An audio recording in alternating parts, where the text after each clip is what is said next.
So welcome all to the Leader Equation. I'm Linzee Ciprani. I'm CEO of Ciprani Consulting. We are the top recruiting and consulting firm in the country for all things real estate. I'm normally here with my lovely co-host of Christy Belt-Grossman, who is the CEO of Ops Boss Coaching, the ultimate resource for training, coaching all things real estate ops bosses.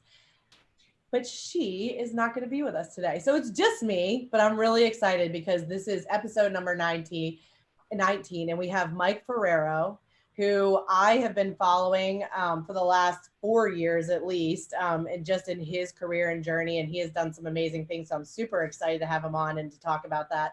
And then we've got his director of operations, Jess Rubin, who's been with him for 3 years, and he is a serial entrepreneur in multiple businesses. She is running his life. They are going to bring so much value today. I love it.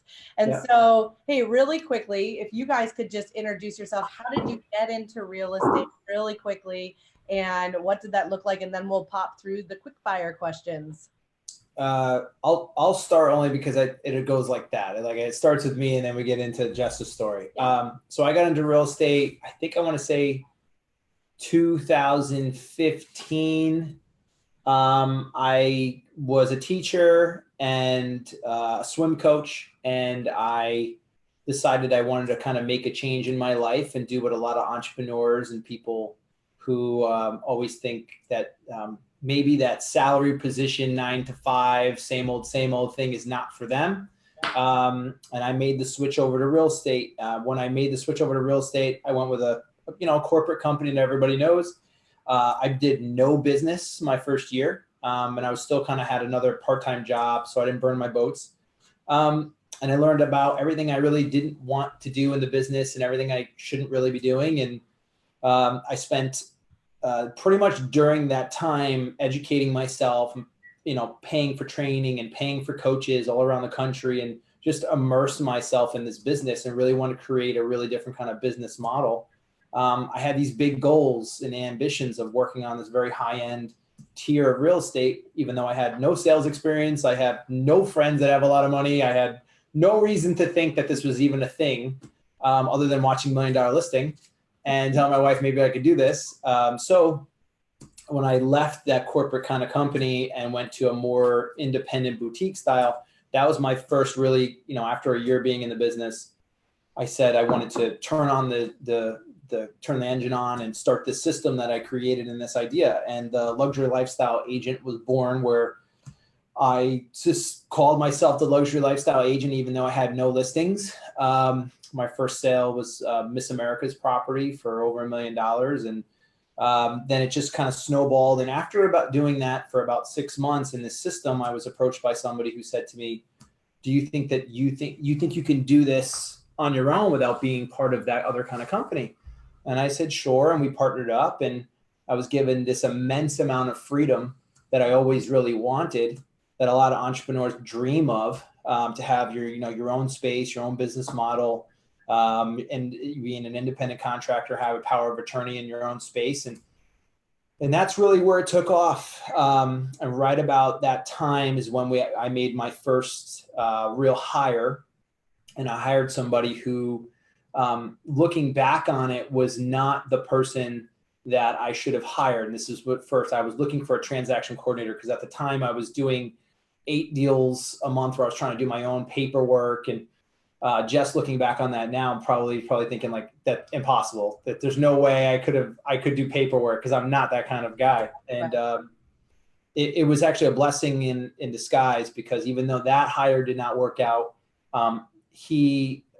that person that we brought in knew of Jess and said that Jess might be good to take over his role. And I was introduced to Jess, which at the time I was like, I don't know if I really want to keep bringing people in. I was, I wasn't ready to be an administrator. I didn't even have a good grasp of what I was doing. I was being successful, but I didn't understand the roles yet. Jess came in and she did something unbelievable. She was like, look, I believe in this. I believe in you. And I believe in what this could be. Let me come in and can I tell this? I can tell this story, right? Yeah, go on. And she basically came in. She was like, I want to work for free. Don't pay me. let me come in, let me take some of the responsibilities, let me work a little bit, and let me show you what I can do. And who in their right mind would be no to that? So it ended up being that I said, wow, this is something, I just got really lucky here. And the guy that was working there phased out, and she took over as a transaction coordinator, which then led into director of operations, which then she is my life, and she runs pretty much everything that we have here, and all the success that we've had is a huge part. You can track the numbers and see this explosion in success due to her involvement in what we had, and that only came out of making the mistake. And so because it wasn't a mistake, no, but it kind of had to happen. Yeah. And then that's how I met Jess. And then love it. And boom. Jess, so you've been here 3 years. A little under, but yeah, almost about 3 years now. And I kind of want to speak a little bit more towards Mike's point as far as me coming in, because that was a very big career change for myself as well. So I actually myself also come from the education background, education field, in which I was up in Maine for a while. I lived up there for about 5 years. I was teaching outdoor education. I was basically being paid to by and certified by Inland Fisheries and Wildlife to teach outdoor education with children ages 7 to 18. And it was one of the best experiences of my life. I had come back to Connecticut in hopes to then teach here in Connecticut. And I was involved with the daycare facility here for a while. I worked my way up the ladder, became manager there very quickly. And then I decided that I felt a little stuck. I didn't really know what I wanted to do and go from there. I'm always looking to evolve and elevate myself, and I just was unsure on how do I bring this to the next level for myself. And at that point, with that daycare facility, they had then offered me the director position. At that time, I was already about 4 months in over here, basically being a fly on the wall. I said, look, Mike, I want to come in and I want to learn. I just want to absorb everything that's happening around me. I want to see it for myself. And yeah, of course, I'm going to help out. Of course, I'm going to start to involve myself, with the transaction itself. So it became a little bit of a pivot point for me in saying, which direction do I go? Do I take this director job, or do I make a leap into something that I'm only familiar with for about 4 months and see what happens? And I decided at that point that I was going to go ahead and take that leap. Okay. And here we are 2.5 years later. Very happy with my decision. Obviously, I truly do miss all of those families and, people that I've made connections with. But if anything, it has helped me kind of propel myself into this business, given that background. So, I had a very fortunate experience with that. And now I obviously apply that now to the real estate field and what I'm doing here. That's awesome. Well, let's go through the quick fire questions really quickly so that people can get to know you a little bit better. And of course, these are going to be short answers so that we can get you through them, and then we'll get into the meat. And I want to dive into a lot of that because bring it on. We're ready. It's so fun. We're going to have a lot to talk about. So, okay. So what was your first year's profit, Michael? Mike, tell us what your first year's profit was, but then also tell us, and I think Jess has these numbers, what it was when you first came in, and then also what it is now. So go ahead. So like my first year in real estate? Yep. Zero. I made $0. That's right. Talked about that. I made $0 and infinite mistakes. Yes. So like everything from not understanding, not to call withdrawals, the listings and cancel. Like I was just, yes. I didn't know what I was doing. Yeah. Year 2, I think I probably did maybe like $8 million. Mm-hmm. And that was a big jump just because like for me, and I still kind of had a little side job. Yeah. Year 3 was when like we really this is when we became LLA, which went from luxury lifestyle agent to the leading lifestyle agency. Yeah. An agent. And then that's when Jess got involved. So what were we around year 3? So year 3, I have for 2017 here. Overall, we did in volume 24 million. Okay. The following year, we ended up actually at 27 million. So that's an increase of 3. Last year, we ended with $31.3 million. So we obviously made a very big increase in not only, volume, but also number of transactions as well. It's been consistently growing every single year for the past 3 years. Yep. And do you guys remember what the profit was on those? I have this year's profits. Yep. I honestly, I know I should know a lot of that. And I think that's a blessing and a curse for me. We were talking, her and I had a meeting earlier. I said that some of this stuff that happens to me is I tunnel in, and because now I know that Jess is so good at what she does, it allows me to be super focused on my stuff, Right. which my mind, and I know myself, my capacity only has capacity for small amounts. So she has all the numbers and data, and she can give it to you on that. All right. Let's skip that for right now. So how about morning routine? What is your morning routine, real quick? I come in, I look at emails, and I make phone calls. First order of business is always emails for me, going over what happened the day before. And then obviously I'm pretty much boots on the ground with transaction stuff for the first couple hours of my day, just making sure that everything is moving forward, talking with clients, talking with attorneys, talking with lenders, connecting the dots. That's pretty much the first half of my day. Awesome. And Mike, morning routine? My morning routine, pretty much the same thing every day. I have a 2 and 4-year-old, 2 little boys. So I am up every hour on the hour because my 2-year-old doesn't sleep. And now we just figured out how to get out of the crib. So me and my wife take turns going in there and putting him back in the crib. And then right around 4:30, I'm up. 5 o'clock, I make my coffee. 5:30, I'm in my CrossFit class. 6:30, it ends. 7, I'm in the shower. My wife leaves to go to work. 7:30, I get the boys dressed, fed. We're out the door at 8:15, dropped off at 8:30. I'm in the office. Unless I have a listing appointment or something going on, I'm usually into the office around 9 something. Awesome. And then how do you end your day? Is there anything that you go through motion wise before going home? Same thing as the beginning of the day for me. It's just basically checking back in, making sure that everything is not only moving forward, but that I have my stuff set for the next day already. I'm already thinking 2 days in advance. So I make sure that I have everything ready. Probably not even just for the next day, but for the rest of the week. Awesome. And then Mike, let me ask you, what book has impacted you the most? So there's a lot of sales books that when I was really getting into understanding sales and everything, that took me a long way. But I would say by far and away, there's 2 books before, I remember being on the coaching the national team and being in Indianapolis at a national championship meet in a hotel at night and just pacing around the room like something's not right. I feel in my stomach, I have to change a career, like something had to be changed. And I remember reading the 10X by Grant Cardone.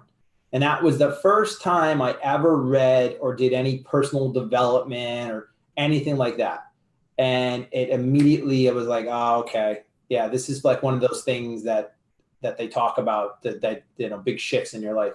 Yeah. From there, I read The Answer because I reached out to from Intero Real Estate, Danny Morell. So I remember Danny Morell, who's huge now. I remember I Facebook messaged him and I just said, hey, I know you don't know me. I'm not asking for anything other than one piece of advice. And he said, pick up The Answer, which is a book, which is basically the second version of The Secret, which is all about the law of attraction.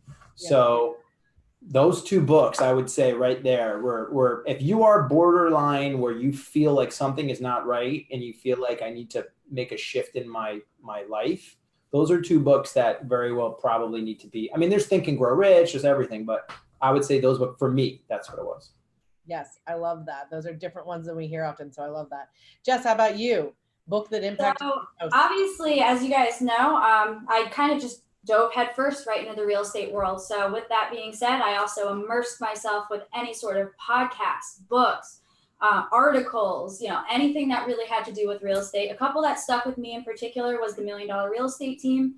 I actually have read it for the 4th time through as of 2 months ago. So I consistently read that book at least 2-3 times a year. Just always pulling something new from that book. It's always a great resource for me to go to. Something a little bit more, I don't want to say generic, but a little bit more open, not maybe just to the real estate field. I read The Carpenter, and that one is by John Gordon. I wrote that one down. It tends to apply to a lot of different aspects of life. And essentially, it's a story about a guy who's getting ready to start his own business, went out for a jog one morning and collapsed due to a brain aneurysm. And somebody had found him, brought him to the hospital, and he woke up in the hospital. And essentially, he tracked down the person that had helped him and brought him to the hospital. The person that brought him ended up being a carpenter. And this carpenter is well known throughout the town. Everyone knows him, but he does not answer his cell phone. He only talks with people, meets with people, does business in person, which I found completely abstract considering today's world. And there's different, lessons within that book that I definitely suggest people pick up and read. And like I said, it applies to anything, not just real estate. Love that. And real quick, how many streams of income do you have, Mike? I'm gonna let Mike answer this one. Well, now. So obviously, I have a real estate business. We have an on and off media marketing company where we'll do media and marketing for companies that are not associated with real estate, even though we do website design and different branding for realtors. But the media marketing companies, right now we're working on a couple of deals with some companies to do their stuff. So that's one thing. And then I have the coaching, which is the LLA in a box. It's a product. And we have where my time is being sold, where you can basically get me for coaching. And then I own a restaurant and nightclub. It's a pretty big one in New Haven at Yale University is right there. Then I have, I have some investment properties and different stuff like that. I'm a real estate investor, and we're just now kind of getting into LLA syndication and investments where we'll be working with something that has some profit return holdings, stuff like that. Love it. So many streams. And then can you guys share each other's superpower? So Jess, what is Mike's superpower? I'm going to say listening to people. I think that's one of his best. Obviously, he is very, very good at being able to not only communicate, but listening in particular, really understanding what a seller wants, really understanding what a buyer actually needs. And not only just listening, but actually acting upon it. I think that's one of his best qualities, if you will. And then I also wrote drive and focus. I wanted to definitely mention that because this business, as you may know, really requires a lot of drive, but focus. It's a really regimented schedule if you want to actually be profitable. And Mike is one of the, the top tier people to have done that. So I definitely wanted to mention that as well. Oh, awesome. Yeah. And Mike. There was no way I was going to be able to do my own special power. There ain't going to happen. But I will tell you, let's see. So I had this written down. Okay, yeah. So Jess so there's a couple of them. And I definitely want to take a second out. So Jess, as you can see, she's a hybrid, right? Like she is organized. She is analytical, but she has amazing people skills as far as HR goes and communicating. And she is a complete hybrid. You can put her on listing presentations. She could sell. You could put her with people. They're going to love her. You could put her in the admin position. She's tremendous. Organization. She's just really a diamond in the rough. Like being in the position that you are, Lindsay, that you don't get that. I mean, I'm high D, high I. Don't ask me to do S&C tasks. I can't do it. Like right. She can do anything. And that's really, really difficult to find. So I would say her patience, especially with somebody like me, who is like all over the place, her patience to be able to stay calm with me is awesome. I love the fact that she has an ability to make anybody love her, like that she's around. She just has that charm that she can pull together. So what happens a lot of times is, and I'll just say it, like one of the biggest things that we needed to work on was reviews this year, past client reviews. And what we were like, wow, Jess, look how many past client reviews you're getting for us because she would reach out to them. And then we started looking at these reviews, and every review was a little bit about us, but all about her. And so even in our reviews, Jess basically sold those properties. That's really how it worked. But that's how good she is. I'm very, very lucky to have that. It's a dynamic team, and we make it work. I love it. Well, and so, I know, we kind of walked through how you guys found each other. And so we understand that story. But, just walk me through, like, what did you see in him, right? Why did he make you believe in him enough, especially to come and work for free, which we never hear, Never. right? And that is not like the person who's normally sitting in your seat in that business, like, does not want to do that, right? They want stability. And so, like, what did you see in him that was different that you were like, I'm drawn to him as a leader? Well, it's a two-part answer. And the first being is that I was really drawn to the brand itself, the brand that he had built, LLA, Leading Lifestyle Agent Real Estate Group. The brand itself really drew me in. And then obviously the fact that Mike is heading that up really also drew me in because, again, I could see how focused and task-oriented Mike is, and it just became almost flawless, you know?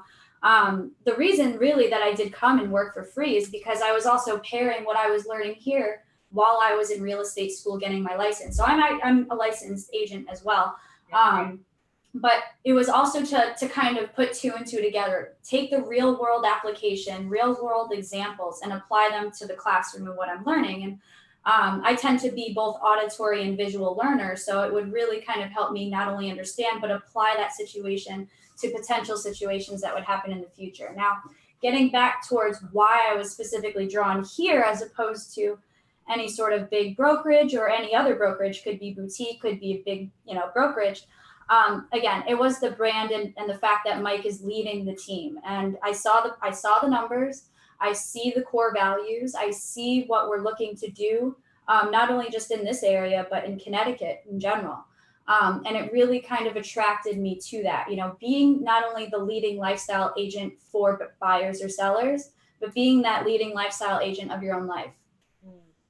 Well, and Mike, what does that mean? Like, so that's why I'm so excited to have you guys on here, because if you, like, anybody who's watching today, and you can drop questions about this too, like, we have him on here because his branding is amazing and he has done such a good job. And, you said in the very beginning that you were like, this is what I'm going to say. I'm a luxury agent. I mean, you were a teacher. Like, walk us through. Yeah.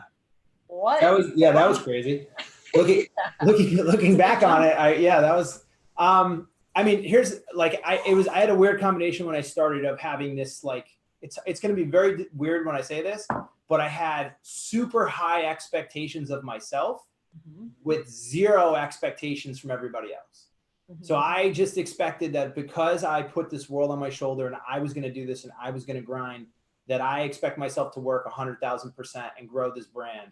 But I did not expect anybody to jump on board. I didn't expect anything from anybody. And so I think that's also a gift and a curse in a little bit of a way, but it allowed me to basically say that I'm going to have to do it all on my own. But don't feel bad if it doesn't, work out right away. So I went into it saying, starting the LLA, Leading Lifestyle Agent Real Estate Group, I kind of was like, how do I pick something here? Because I knew I wanted to build out. I knew I couldn't just do it on my own. So when I made the commitment to hire out, I was like, okay, we have to think about scaling this. We have to think about where this is going to go in 5 to 10 years. And that's going to require other people to work for us, other branding, other different divisions, other agents.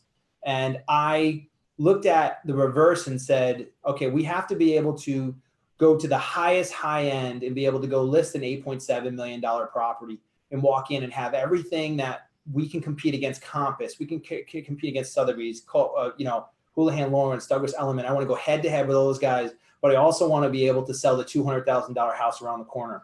And I also want to have a brand that if you're a new agent, if you're an experienced agent, you want to come and work. Because the last thing I thought anybody wanted to do was come work for Mike Ferraro. Yeah. I don't have any expectations. So I don't think that somebody's like, oh, because it's Mike Ferraro, all of a sudden, I know I have to earn everything. And I have to create something that everybody can get behind. And if it was me looking at this company, I would say LLA is all about pairing a buyer and seller to the lifestyle using lifestyle marketing. We are wizards at being able to create amazing branding and marketing for our company and for the properties that we sell. And we are amazing at pairing the lifestyle that a property will bring, whether it's buyer to seller or seller to buyer or both, and then being able to incorporate all the service. So that model is there. That system is there. It's tried and true.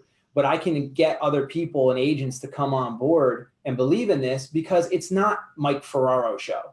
It's all of us. It's the ability for everybody to have the systems and tools and support and love and self-esteem and growth and career that they want, and they feel like it's theirs, because it is. It truly is all of ours. The only thing that I do is give the accountability and love and support and push what we do every single day, and not try to talk over or be bigger than or tell everybody they have to do everything for me, because that's not what this is. Yeah. So when I go into listing presentations, big and small, when we bring agents new and older on, when we talk about other admin or vendors, when you're part of LLA, it is literally something you can grow. And I thought about like, and this is crazy too, to think about the branding, right? So I wanted to think about, no matter what we put out, no matter what piece of content, it could be a post, it can be a video, it can be our houses, whatever. I want it all to be wrapped around the way we think about a flag. Flag goes in the water or ground, you salute the flag. You feel like everybody is equal around this thing. And that's the way I wanted to look at LLA. The core values need to be universal, general, obvious. We would all want to be part of it, and we could all grow our family and our business through that. And that's how I thought about LLA. That's how I saw it. Yeah. And when you were looking at branding, just to stay on the branding for 2 seconds, because it's something that we don't talk about a ton here, but when you were thinking about how do I brand myself as a luxury person, like obviously there was videography and all kinds of things associated with that. Was that like you failing forward in a mighty and good way, because you did? Or was that no, I figured it out. I learned what was needed to market myself that way. You mean like shifting from the luxury lifestyle agent to the leading lifestyle agent? Well, no, even just branding yourself as a luxury, real estate agent, like, coming out from the gate and not really knowing anything. Like, how did you? Yeah. That makes sense. So again, when you walk around calling yourself a luxury lifestyle agent, that there's certain things that people are going to expect from you or think that you're going to have or be part of. And again, having zero expectations of everybody else, I expect everyone to hate it and everything to be terrible. And I expect for myself to just be able to overcome everything because I'm going to work for it. So I think there was a mixture of like acting as if a little bit of basically saying that if I understand that the person who is selling a very high-end home and I'm marketing and branding this high-end home, first of all, is there anything that somebody is doing that are making them successful that I can't do? No. Second, is there anything that they're saying that I can't say? No. Is there anything there that would make me less effective than anybody else? The answer is no. So then it was just, how do I now get in front of these people and basically be able to, like Jess has said, part of what we do is figure out where the actual problem is.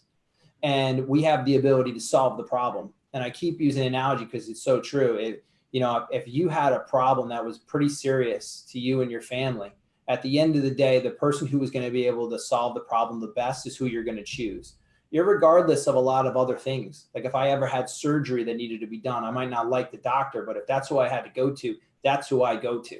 As long as you can communicate, whether you've sold one house or sold 50 of them, you sold no houses at that $10 million mark or sold a lot, as long as you can communicate that you have a system to be able to solve their problem and you are the best suited in every way to make them the most amount of money, to sell the property, to market it, and this is how it's going to work, you're going to be okay. It's when you don't, if you really don't know how to do it, you really don't know how to go into a $10 million house, if you don't know how to talk to them, where to find them, what to say, you don't really know how to sell it or market the property, yeah, you're going to have a problem because you're not going to be confident. But I truly believe, and I believe then, and I know that we did it, that we had the system to be able to do it. So it's kind of like I had the answer before I went in. So it wasn't difficult for me to go in and say, no, I've never sold a house over $4 million, but I'm going to sell yours. And this is what we're going to do. Yeah. Awesome. Well, I just wanted to dive into that really quickly because it was just it's such an interesting thing to me. Well, so let's talk about your relationship a little bit more though, because that's why people are here and that's what really matters to us. So, walk us through when you guys first started together. So I know, Jess, you were just starting to take on tasks and you weren't being paid yet. Walk me through, like, was it like, okay, I'm going to organize everything here? Like, what did you start taking and start really liking? And then, Mike, my follow-up question to you after that is like, when did you know, oh my gosh, like I need her with me full time all the time? So Jess, you start us off. Whew, okay. Well, it's a loaded question, but here we go. So essentially the way that I operate is that in real estate, as you know, sometimes it's very difficult to see the whole, to see the entire transaction, whether it's buyer or seller, as a whole. So what I would do when I first started here is just take small little pieces and develop them out as most and as best as I possibly could. For example, when I had first started, I decided that I was really going to take head of the open house system. So scheduling open houses, preparing for open houses, giving the agents anything that they needed for the open house, but then also providing them with that follow-up system after the open house, right? So being able to develop a schedule as to, you know, what I would do for them as a transaction coordinator, and then also what they should probably do after their open house, and then what is available to them via what I've created for them to follow up via the open house. So I had actually created, it was about a month-long system in which drip campaigns were running week after week for the previous weeks of open houses, and then it kind of trickled down. So that was something that I heavily developed the first time that it was the first couple weeks that I was here, only because, like I said, it was incredibly difficult as someone that was in real estate school and also in a real estate office to see the entirety of the transaction. And that's not necessarily something that they do teach you in real estate school. You know, that's something that they go chapter by chapter. Okay, this is what a lease is and this is what that looks like. Well, great. But what is the whole? How can I see the whole? And the only way for me to do that was by being here and developing out smaller pieces to then be able to see the whole. Again, the open house system was a good example of that. Obviously, as my role grew, I was taking on some bigger tasks and then developing those out a little bit more. Yeah. Well, Mike, when did you know? When was it like, holy moly, I need to hire her full time? Well, when she first started, I was like, all right, let's see what happens here. And then I'm like, this organization is phenomenal. What she's doing is phenomenal. So I said, look, I'm going to keep. I remember the first task because I kind of in the beginning, again, I had no expectations. So I didn't come in and I was like, well, Jess, if you're going to be here, you got to do it. I was just like, thanks for being here. Yeah. I don't know what you're going to do, but and it's fair. Cool. It worked. So I remember saying like, all right, so she keeps coming back and she's doing great stuff. So maybe she's crazy. I don't know. So I remember the first task, like, all right, let's see how this works. So I remember to the best of my ability, I took a checklist of, I think it was contract, during contract and post contract. And I was like, all right, let's come up with a checklist of like, okay, implement this, put this in here, put it in the MLS. Okay. Got a contract, make sure the inspection days. And we started off with probably 25 things on this list, all the way to like, make sure you send a follow-up email to thanks for reviews. There's 25 things. And me and her would go over it. We'd spend like a half hour and I would say, do you have any questions about what this is? Let's talk about what this is. Then I would come in the next week and the 25 things would turn into 35 things. She's like, oh, well, I added this and you can add this. And it used to be better if I'm like, oh, okay. And then it was 45 things. I remember it was like 101 things on this checklist. And I'm like, I never thought about that. Yeah, we should definitely send wine. And yeah, we should definitely do that. That'd be great. And I'm like, oh yeah, we should send that. And then she built this thing out. And then I was like, wow, this is way more than I thought. But the time when I knew she had to be full-time and paid is when I came in. And I remember being like, Jess, what did you do? And she would come in and clean my whole thing and like reorganize all my stuff. He had a heart attack. He had a near heart attack. Oh. I'm like, now I need to keep her because she's the only one who knows where my stuff is. Right. And like, I didn't have a choice. He didn't have a choice. But that's kind of like, she knows that things need to be organized before I do, and she does it. And it's the kind of relationship where I really like, we work so well together. There's times when I'll be in my office and she'll be in her desk and I'll just scream, Jess, what about that thing? And she's like on it. And she finishes that sentence and she already knows. That's special. That's really, really hard to find. It's really hard to find. And how close do you guys sit together? Because we talk about that on a regular basis. Like, being near him, Jess, probably helped a lot, right? Like being able to hear his conversations and hear how he talked. 25 feet, 30 feet away. Enough that she could hit me with something. Right. And I think that's important, right? Because that's how you start to be able to finish those sentences. And I mean, Mike, once somebody starts doing that, like, how do you live without that ever again, right? Well, now my wife is like, she's part of the family now. Like it's very business. So, I mean, we also have our boundaries, right? Like, so my wife is always like, how's Jess? And like making sure that Jess is happy, because we want to make sure Jess is happy. But at the same time, we also understand, like, when weekends come, although I am wanting to push and push and push, and I work weekends and I grind, I also understand there's boundaries. So that's kind of like, I know enough about myself to know I'll push somebody over. So with Jess, when weekends come, she can kind of debrief. She plugs out. I know exactly at 9 o'clock in the morning, she's going to be behind her desk on Monday. And I know she's working until 5 o'clock plus on a Friday.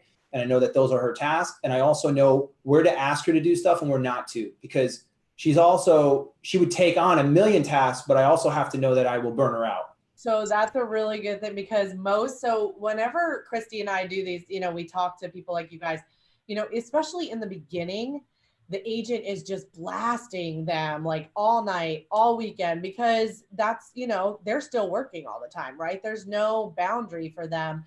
How did you guys get to that point? Like, was that something, Mike, that was important to you, or Jess, did you help set that boundary? What did that look like? I definitely set that boundary. You did. 100%, because at the end of the day, everyone needs that time, whether or not you're in this full time or not. Everyone needs that debrief time. And I think it's incredibly important, especially to, whether or not I'm a salary employee, whether or not we're talking about an agent out in the field, everyone needs to find that time. And it's incredibly important to do so, as a lot of the viewers probably know. Was there a lot coming at you on nights and weekends in the beginning? And how did you set that boundary? Like, what did that look like? Because a lot of people in your position too feel like that's a scary conversation, Sometimes it's a little bit of a fuzzy line. I can't lie to you. I still answer phone calls on the weekends. I still do open houses sometimes on the weekends.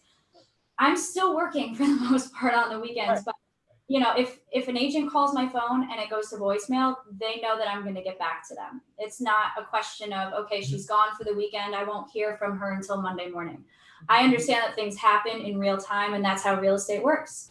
That's not something that you can stop. That's not something you can put on hold. So given the fact that we are a small team and that we have this relationship, we know that if one person isn't doing this, then it's probably not going to be done until it's communicated that, okay, I did this. And that is why the checklist is incredibly important. So just to give you an example, we use Dotloop here. So we're very heavily involved with Dotloop. I have a folder in everyone's Dotloops that is specifically for communicating with me. And it has that checklist in it, and we'll go through it. That's the way that we interact and talk without actually talking on the phone. An agent could log in and then see, Mike will go in and see, okay, for 123 Main Street, I see that the appraisal's been ordered. I can see that we're waiting for this. And then we also know what to expect. So that way it creates a little bit more transparency in the transaction, and that allows for the accountability factor to really surface. Who is going to be responsible for actually picking up where we left off and taking that forward? And that's why our dynamic works so well, because we kind of already understand at certain points what needs to happen. Right. I think and this is good for probably what you do, Lindsay, and the people listening, because this is a little bit of kind of what I've been able to reverse engineer here. Mm-hmm. We did not set out to have, this wasn't planned, right? This kind of happened. Right. So what I realized, and there's probably a lot of turnover that happens in these administrator / team leader kind of relationships because of a lot of things you're saying, this dumping on somebody. Yes. What ended up happening was I am so tunnel vision, right? And I go in and I have a hard time sometimes thinking about every single other person when I'm working, that because Jess is the way she is, and because Jess is administrative minded one way, but so I personality in another way, she doesn't have a problem telling me if the weekends are my time, right? And because I don't see passive aggressiveness, like I can't do it. I just, because I'm so tunnel vision, like if you have a problem, you have to come to me, right? if she was to be passive aggressive and take everything, or maybe she felt a certain way about what I was doing and she would hold that in, or she wouldn't verbalize it, then that's going to bubble and there's no way this relationship's going to work. So her honesty is how I never mad. I need it because I don't see it. That's key, because otherwise people are sitting there and thinking something. Yeah, that is huge. The passive aggressiveness runs strong with people that don't, that think you should be thinking about them or knowing how they feel or what they feel, right? Yeah. And that's so key. I love that. And a lot of time we're not mind readers, right? And so it sounds like with communication, you guys are super honest. So give me an example. Like, can you think of a time where it was like, might be a little bit funky to talk about, but I need you to know this, or like you annoyed me with this, or any of those things? Can you think of a time when you did that? I can. No, please no, because I'm struggling. I remember, like, again, we could talk about like, hey, Mike, this is probably not a good business move, or hey, I think you should do this instead of this. We have those conversations all the time. I trust her enough. But definitely to the boundaries, I remember specifically being like, I have this, I have this, I have this, and her being like, Mike, I'm skiing, and this is what I need to do, and I'm here. Yeah, during the winter, he knows. Like, weekends, I'm out on the mountain. So where most people would be like, all right, Mike, I'll try to get back to it when I can. Mike, I'm skiing right now. This is something you can do. This is where you're going to look for it. You can do it. And I was like, all right, okay, I got it. That's a boundary that she could have just been, I could have been like, you work for me and that's how this works. And I need you to do that. Yeah. Nope. It's give and take always. Yeah. Always. And it needs to be, because how can you operate, and having honest conversation and be able to say that is really important. There are a lot of times when I might hear something like, I'm getting text messages all night long and I don't know what to do. I'm just answering them, but I feel like I'm never present. And I was like, be present, or ask your, boss to just say urgent. If it really is going to be urgent, like, do that. So do you have any tips and tricks for communication other than complete honesty? Yeah, I want to add to that. I think the multiple platforms of communication really help. So implementing that dot loop platform, having obviously email, text, Skype, whatever else out there is helpful, but having something consistent to always go back to, just the starting point is always great. And then from there, we can always pick up a conversation and say, okay, this is what you did over the weekend. This is where we need to be now. This is what needs to happen next. It's a very systematic system, if you will. So now that Mike has you, Jess, because you are like totally different than what he ever used to have, right? Like very organized, really controlling things in there. How have you seen him grow as a leader over the last couple of years? Because I'm sure it's freed him up to just get better and do better at the things that he's gifted in. And it's exactly to your point. I think that if anything, he's had more time to actually produce. I think the whole idea behind my role is to basically take some of the activities that might not be so dollar productive, fine tune them.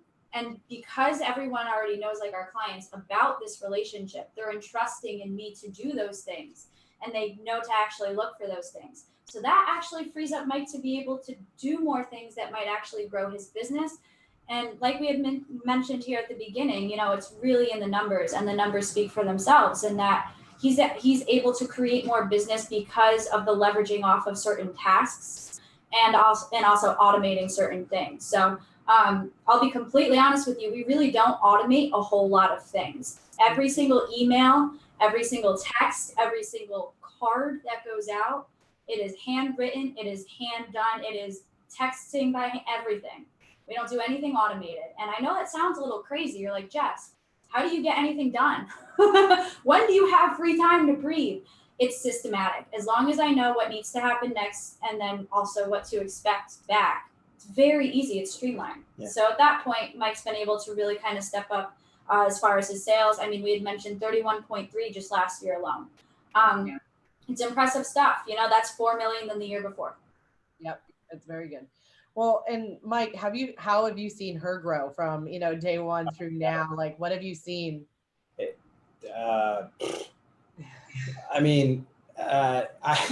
She's changed. She's definitely changed my life. Look, there's just so many different ways we can go with this Yeah, stuff. Like, I'll just start throwing out examples. Last year, I had coordinated and put together with Habitat for Humanity here in the greater Fairfield area. We all attended the Habitat for Humanity 5K run in Bridgeport, and that was obviously to support and fund their houses for this year. If any of your viewers don't know who Habitat is, I highly suggest that they look them up. They're great, and they were wonderful to work with. But I kind of dipped into like the PR role there, you know? It's these kinds of things. It just evolves and grows. And as you know, real estate just consistently evolves and grows. So we have to kind of evolve and grow with it. She's very powerful. So she has the ability to, she's interesting. Like she can, like for example, something small. She's got dry erase boards in the hallway kind of area of where all of our offices are here and the side. And with buyers and sellers from closing date to inspection date to mortgage contingency date, and then they're big letters, and she's always filling them out, putting up TVs for CTE to see where we are as far as stats. She knows how to put things in positions, even at like I don't know if she's doing it consciously, but like she'll put boards up at my eye level where I'm like, oh, she didn't tell me that they were going up. They're just like there now. And I'm like, oh, right. I'll come in and that's there now. And she knows like how to make me more productive without having to go in there and say, you're all wrong. And we need to change all this. And look, or can I do this? Is this okay if I do it? Like, she just knows, she knows that. And that's, again, like it, for most people who have maybe gone through like 3 or 4 hires or still looking for people, they don't understand what that is, but it's, she has become more of a true director of operations, as opposed to just, she's the best transaction coordinator I've ever seen, ever, period. And the ones I've worked on before or talked to or interviewed, by far, that's how it started. And she's come into this director of ops role where there's no task she can't do. She could completely run everything if she wants, and she kind of does. So. Well, and just like, when did you know that you could just start doing that with him, right? Like, and I think, you know, something that he just said that's really important, like, you weren't asking like, can I do this? And you weren't meek and mild about it. It was, I'm just going to do this. And so how did you know, like, when was the moment that was like, I can just start doing this, I'm going to run it? You know, it's very interesting that you say it like that too, because the exact moment that I knew was 2018. I actually, so I ended up, I played soccer for many years, and 2018 in March, I tore my ACL completely, tore my meniscus. I am now sitting in my bed post-surgery with my laptop, and I'm on the phone with a client at that time. This was like 3 weeks after surgery, and I'm just letting them know, you know, hey, I'm in my bed after surgery. And it was when I had came back into the office after my surgery. And it's funny that you had asked the question of when did you really pick up and run with this, when in all actuality, I couldn't run at all, but that was the moment. That was the exact moment for me. When I came back after that surgery, it was a confidence boost to not only, you know, have that consistency back again after something relatively traumatic, but it was the confidence to actually say, this is what I'm coming back to. Now let's take it up another level. Let's go more. Let's see what else we can do. And with that, you know, I know it's not really real estate related, but it was kind of a personal experience that allowed for me to take away that mental block and just say, go for it and see what happens. And the worst case scenario is that we fail forward. Yeah. Right. We're both athletes and competitors. So we don't have to be like, okay, teammates, high five, like secret handshake. We have the same goal. We have the same drive. We do different things, and subconsciously we literally know, like, there's no question of what we're trying to do. We're all trying to win. That's what we're trying to do. Right. So. Yeah. Well, and Mike, I mean, you know, a lot of people have a hard time releasing control, but it seems like, man, you just started releasing everything, books, you know, all of it, finance. I'm going to shake my head no, though, because you obviously have a business, you know, Mike's built a business here, and he has built a really strong, good business. And it was difficult, I would say, for you to kind of relinquish a little bit of that, because it's his. That's something that he built for years, even before I existed in this real estate world. And to have someone that you trust on the other end of that, again, like you had mentioned, communication is just key. The more platforms and the more ways that you have to communicate consistently, that's key too, consistently.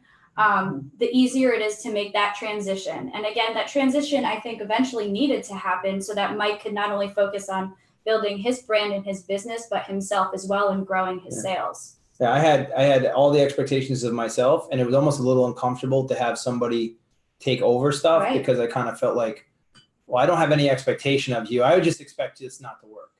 So when it was like time to give that up, I was like, all right, I still don't have any expectations, but it's one of those, I mean, again, it's not a hire that you found somebody online and you were like, went through a long interview process and you're like, okay, we're going to try this or try that. And you do, this was a very like serendipitous thing where once that feeling of like, oh my God, I have, there's something here. Like, it was like, okay. But in the beginning, no, that when she first came on and she was like working for free, I was kind of just like, I hope she doesn't mess up the copier. Right. Like, and I was like, I hope I don't mess up the copier. Yeah. Right. I love it. Well, and we're rounding the corner to the end here, but I want to make sure that I ask, what do you believe was one of the hardest things that you guys had to get through as a team, whether it was communication with the two of you or, just within the office, like having something happen? Like, was there anything that was like, gosh, that was really hard, but man, it made us so much better on the other end? I can speak to that one, and then I'll let her wrap it up because then I have to get out of here. We went through 2018 was a year where we did really well in 17 and we did well in 18, but 18 was a funny year because I had a lot of stuff going on in my other businesses. We brought on a lot of people to our company. We had a transition with somebody leaving and somebody else coming on, so it was a lot at one time. And for me personally, a million other things going on. And watching how Jess stood and built and grew, like watching her get better and better and better and better every day. She became such a pillar that it was like, I know I could not really have done that by myself. There's no way. So she didn't have to come out and say it. She's not like, hey, I'm going to be here for you. It's not this long, emotional, drawn out 2-hour cry session. It was just like, we both know, like, saddle up, let's go. And it doesn't have to be said because we're both in that world where we're just competitors. 2018 was tough. People leaving, like I said, but that was the hardest time, I think, in a long time in my life, that I had to go through a lot of different things, both personal and business. But, Jess, that's Jess. That Jess got me through a lot of that. Right. And I mean, again, the communication's key, but the budget, I think, to answer your question, was probably one of those things that really was a little bit of a hiccup. We'd have to consistently talk about that moving and ever-changing budget because of, just operating expenses in general, just trying to understand, given turnover, what that looks like for us, what we need to do if we needed to bring in any more agents. One of our things here is that we're really invested in just having the best agents because we want them to portray not only their lifestyles, but that's obviously our brand. And that's something that we really kind of focused in on in 2018 was finding that exact number of agents that we were looking to have for the time being. And it obviously making sense for the budget. So I would have to say that was one of our bigger feats that we had to kind of get over. But again, nothing that was completely unmanageable. We're, very driven and competitive. So forward is the only way to go. What I love is that your communication, that is what has come through so like strongly throughout this whole thing, is that you guys are not afraid to talk to each other about things. You are being honest and you're just having conversations, and there's not a lot of emotion behind that. And that is so awesome to see. It's so refreshing. So it's been really awesome to have you. How do people get a hold of you guys? And Mike, can you just talk really quickly about like, where do they go for like, if they're interested in branding or website design or any of those things, like how do they reach out to you guys? I mean, I'm always available on my cell phone. So can I give that number or do we just post it? If you feel good about it. Sure. Yes. 203-448-7321. If you have any questions about real estate or anything at all, you can always reach me.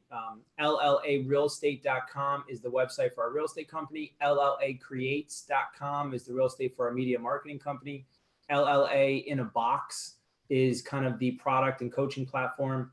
My email is michael@LLArealestate.com. If you want to email me about coaching or your questions, or I don't really care, anything you have, please be free to do so. Love that. And we'll put all that information in there. And Jess, how do they get a hold of you if they need to? What email address? Of course. So my email is actually my full name. It's Jessica Rubin, Rubin, at LLArealestate.com. I'm also available via text and phone call, 203-751-7817. And again, through the website, any of those platforms, I'd be more than happy to either answer questions, talk with you. Who knows? Come down and visit us. Yay, that would be fun. You guys, thank you so much for taking the time this whole hour to really pour into other people and help them have a great relationship. It has been so fun to watch you guys from afar build something great, and I'm really excited to see where it goes from here. Thank you, Lindsay. Thank you so much for having us. Have a great day. You too. Bye.